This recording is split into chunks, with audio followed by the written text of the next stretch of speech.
ನಾಣ್ಯಪುರದ ಅಗಣಿತ ಪವಾಡಿಗಳ ಶಕ್ತಿ ದೇವ ಶ್ರೀ ಜಗಳೂರಪ್ಪರ ಹಬ್ಬ.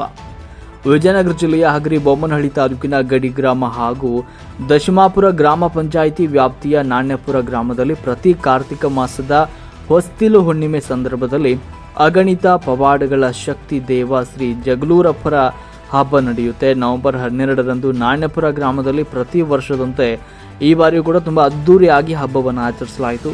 ಕೋಳಿ ಕೂಗದ ಗ್ರಾಮ ಅಂತಲೇ ಖ್ಯಾತಿ ಪಡೆದಂಥ ನಾಣ್ಯಪುರದಲ್ಲಿ ಅಗಣಿತ ಪವಾಡಗಳ ಶಕ್ತಿ ದೇವ ಶ್ರೀ ಜಗಳೂರಪ್ಪ ನೆಲೆಸಿದ್ದಾರೆ ಎನ್ನುವಂಥ ನಂಬಿಕೆ ಇಲ್ಲಿಯ ಆಸ್ತಿಕರದ್ದು.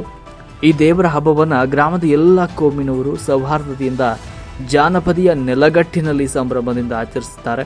ಶ್ರೀ ಜಗಳೂರಪ್ಪ ಸ್ವಾಮಿ ನಾಣ್ಯಪುರ ಗ್ರಾಮದ ಸಮಸ್ತ ಗ್ರಾಮಸ್ಥರ ಹಾಗೂ ನೆರೆಹೊರೆ ಗ್ರಾಮಗಳ ಧಾರ್ಮಿಕ ಶ್ರದ್ಧಾವಂತರ ಆರಾಧ್ಯ ದೈವವಾಗಿದೆ. ಪ್ರತಿ ವರ್ಷದ ಹೊಸ್ತಿಲು ಹುಣ್ಣಿಮೆ ಸಂದರ್ಭದಲ್ಲಿ ಗ್ರಾಮದಲ್ಲಿ ಶ್ರೀ ಜಗಳೂರಪ್ಪರ ಹಬ್ಬವನ್ನು ಆಚರಿಸ್ತಾರೆ. ಈ ಹಬ್ಬಕ್ಕೆ ದೇವರ ಎತ್ತುಗಳ ಹಬ್ಬ ಅಂತಲೂ ಕೂಡ ಕರೀತಾರೆ. ತುಂಬ ವೈಶಿಷ್ಟ್ಯಪೂರ್ಣವಾದ, ತುಂಬ ಅರ್ಥಪೂರ್ಣವಾದ ಒಂದು ಹಬ್ಬಗಳ ಆಚರಣೆಯಲ್ಲಿ ಇದು ಕೂಡ ಒಂದಾಗಿದೆ. ಶ್ರೀ ಜಗಳೂರಪ್ಪ ದೇವರು ಭಕ್ತರು ತನು ಮನ ಶ್ರದ್ಧೆಯಿಂದ ಬೇಡ್ಕೊಂಡ್ರೆ ಜಗಳೂರಪ್ಪ ಈಡೇರಿಸ್ತಾನೆ ಅನ್ನುವಂಥ ನಂಬಿಕೆ ಅಲ್ಲಿನ ಜನರದು. ಶ್ರೀ ಜಗಳೂರಪ್ಪ ದೇವರ ಆರಾಧಕರು ಶ್ರೀ ಜಗಳೂರಪ್ಪರ ಹೆಸರಲ್ಲಿ ದೇವರಿಗೆ ಬಿಡುವ ಎತ್ತುಗಳನ್ನು ದೇವರಂತೆ ಕಾಣ್ತಾರೆ. ದೇವರ ಎತ್ತುಗಳನ್ನು ಭಕ್ತರು ಸಾಕ್ಷಾತ್ ಶ್ರೀ ಜಗಳೂರಪ್ಪರ ದೇವನೆಂದೇ ಕೆಲವರು ತಮ್ಮ ಮನೆತನದ ಪೂರ್ವಜರು ಅಂತ ಭಾವಿಸ್ತಾರೆ. ಹಾಗಾಗಿ ಗ್ರಾಮದ ಮನೆಯಿಂದ ಕನಿಷ್ಠ ಒಂದು ಎತ್ತನ್ನು ದೇವರ ಹೆಸರಿನಲ್ಲಿ ದೇವಸ್ಥಾನದ ವಶಕ್ಕೆ ಬಿಡಲಾಗುತ್ತೆ.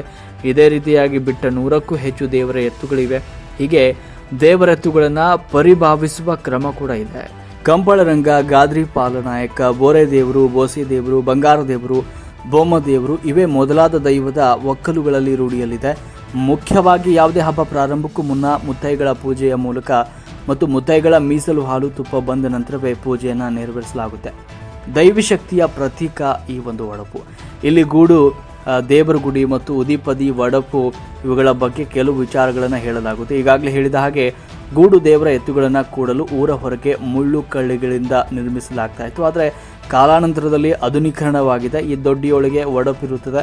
ಒಡಪು ಅಂದರೆ ದಿನಾಲು ಬೆಳಗ್ಗೆ ಸಾಯಂಕಾಲ ಬೆಂಕಿ ಹಾಕಲು ಮಾಡಿರುವ ಒಂದು ಗುಂಡಿ. ಇದು ಸಾಮಾನ್ಯವಾದ ಗುಂಡಿಯಲ್ಲ, ಇದಕ್ಕೂ ದೈವದ ಮಾನ್ಯತೆ ಇರುತ್ತೆ. ಕಿಲಾರಿಗಳ ಧಾರ್ಮಿಕ ಕಟ್ಟಾಳುಗಳು, ಇಲ್ಲಿ ಕಿಲಾರಿಗಳು ಧಾರ್ಮಿಕ ಕಟ್ಟಾಳುಗಳಂತೆ ಕಾರ್ಯವನ್ನು ನಿರ್ವಹಿಸ್ತಾರೆ. ಕಿಲಾರಿಗಳ ವೇಷಭೂಷಣ ಮತ್ತು ಜೀವನ ನಿರ್ವಹಣೆ ತುಂಬ ವಿಭಿನ್ನವಾಗಿರುತ್ತೆ. ಇಲ್ಲಿ ಕಿಲಾರಿಗಳು ಎತ್ತುಗಳನ್ನು ಕಾಯ್ತಿದ್ದ ಈ ಕಿಲಾರಿ ಸಂಪ್ರದಾಯ ಸುಮಾರು ತಲತಲಾಂತರದಿಂದ ಬಂದದ್ದು ಎಂಬುದಕ್ಕೆ ಹಲವಾರು ಉದಾಹರಣೆಗಳು ಸಿಗುತ್ತವೆ.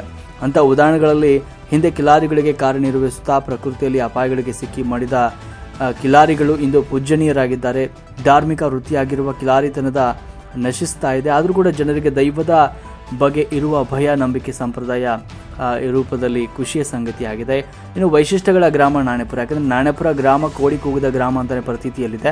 ಜೊತೆಗೆ ಇನ್ನು ಕೆಲ ವೈಶಿಷ್ಟ್ಯತೆಗಳನ್ನು ತನ್ನ ನೊಡಲಿನಲ್ಲಿ ಹುದುಗಿಸಿಕೊಂಡಿದೆ. ಗ್ರಾಮದ ಹೊರವಲಯದಲ್ಲಿ ತುಂಬ ಪುರಾತನ ಕಾಲದಲ್ಲಿ ಶರಣರು ನಿರ್ಮಿಸಿದ್ರು ಎನ್ನಲಾಗಿರುವ ಶ್ರೀ ಸಂಗನ ಬಸವೇಶ್ವರ ಸ್ವಾಮಿ ಮಠ ಹಾಗೂ ದೇವಸ್ಥಾನ ಇದೆ.